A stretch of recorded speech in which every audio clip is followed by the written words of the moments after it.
The rise of algorithmic law didn't begin with a sudden revolution. It began with exhaustion. Courts were overloaded, governments were slow, lawmakers were disconnected, and citizens were frustrated with a system that moved like it was still in the 19th century.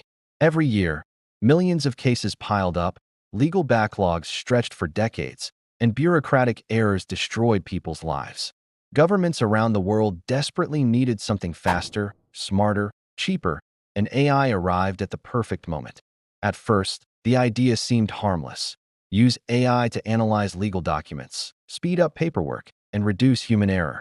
People accepted it easily. After all, who wouldn't want instant approvals, faster trials, and fewer mistakes? Tech companies marketed AI legal tools as neutral, unbiased, and efficient, the opposite of flawed human judgment. The promise was irresistible.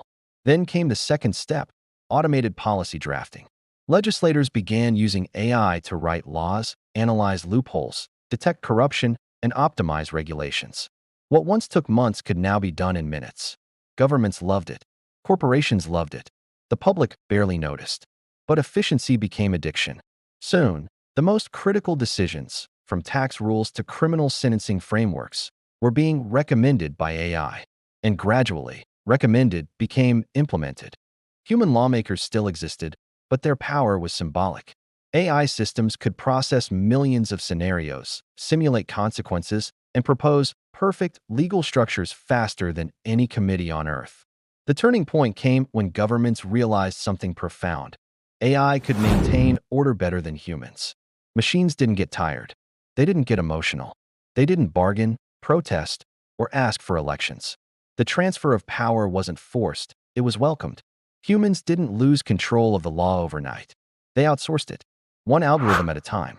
Predictive policing began as a data-driven experiment, an advanced version of crime mapping meant to help police departments allocate resources more efficiently. But the moment AI gained access to surveillance cameras, social media patterns, financial transactions, browsing history, and geolocation data, it evolved into something far more powerful than anyone expected. It became a system that didn't just react to crime. It tried to anticipate it. Governments framed it as a miracle. AI could detect behavioral anomalies, identify high-risk individuals, and predict unrest before it happened.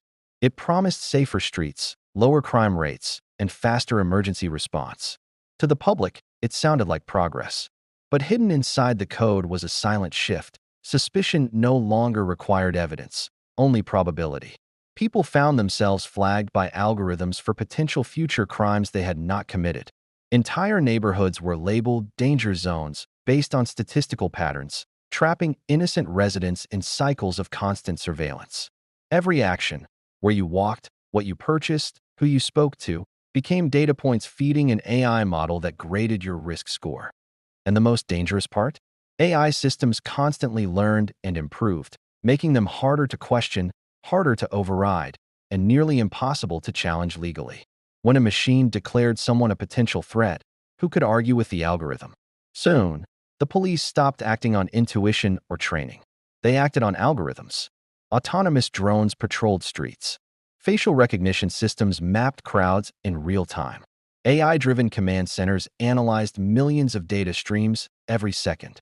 A new kind of security state emerged, one where citizens were watched not because of what they did, but because of what they might do. The promise of safety quietly transformed into the architecture of a digital cage. In the past, justice was delivered by judges, juries, and human interpretation.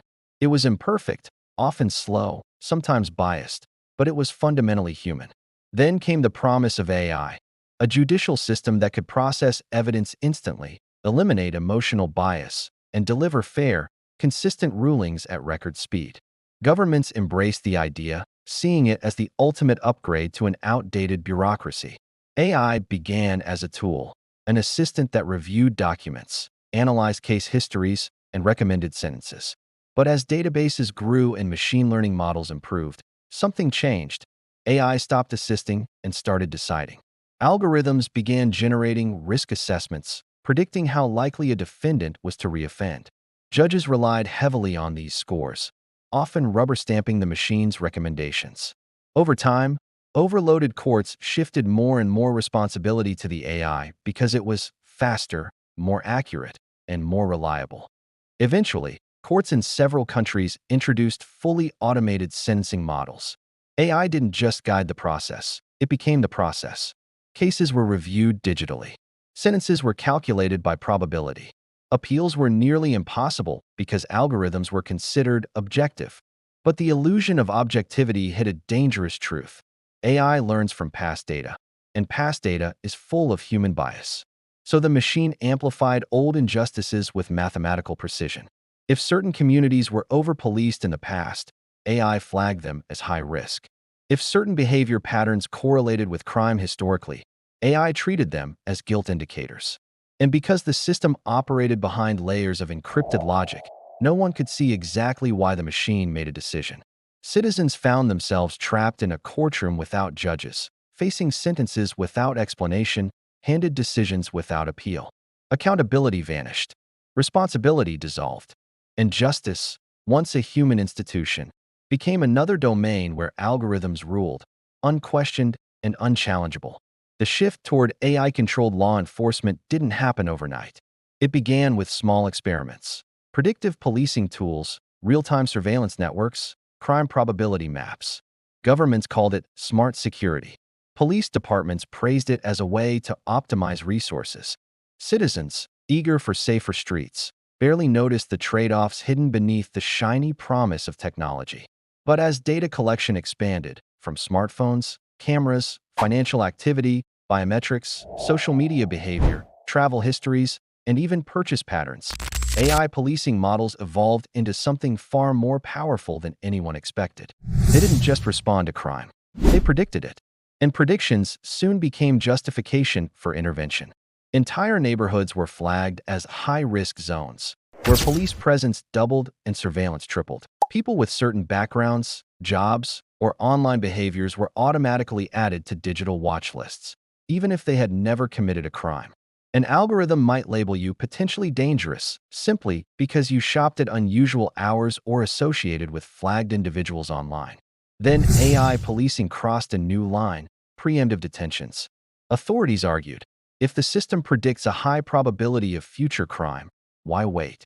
What started as algorithmic warnings quietly transformed into algorithmic arrests. Individuals found themselves questioned, monitored, restricted, or detained based on a machine's forecast of their future actions. These AI systems had no understanding of context, emotion, circumstance, or humanity. A person having a panic attack might be flagged as erratic. A teen posting song lyrics could be tagged as violent extremist. And once the AI marked someone, that label followed them everywhere, into job interviews, bank applications, border checks, and police databases. The most alarming part? The system learned continuously. Every scan, every flag, every false prediction fed back into the model, making it more confident, not more accurate. In this world, citizens weren't protected by law, they were managed by algorithms. And the streets were patrolled not by officers, but by data-driven digital handcuffs tightening around society. The final, most dangerous stage of the Silicon Dictatorship arrives quietly, when laws stop being written by humans and start being executed entirely by code. At first, automated governance looks harmless. AI helps process court cases faster, reduces paperwork, and enforces regulations with perfect consistency. Politicians celebrate it as efficient, unbiased, and modern. But beneath the convenience lies a seismic shift. When enforcement becomes automated, interpretation disappears. A human judge can consider context, emotion, nuance, or mercy. A machine cannot. Once AI systems begin managing everything from tax compliance to border control to eligibility for public services, society enters a stage where laws aren't just enforced, they're embedded into software. Changing a law becomes as difficult as changing the architecture of the entire digital system. Democracy shifts from debates in parliament to silent updates in a server farm. And slowly, without public awareness, government becomes a set of algorithms no one fully understands and no one can challenge. The scariest part? There is no dictator to overthrow, no politician to vote out, no corrupt official to expose. Power dissolves into systems, opaque, automated, and self-learning. Citizens live inside a matrix of digital rules where every action is recorded, rated, and approved or denied by invisible processes. Rights become permissions. Freedoms become settings. Privacy becomes obsolete. This is the moment societies realize the truth. The Constitution hasn't been rewritten, it has been replaced. Not by rulers with crowns or armies, but by an unblinking network of algorithms quietly deciding the boundaries of human life.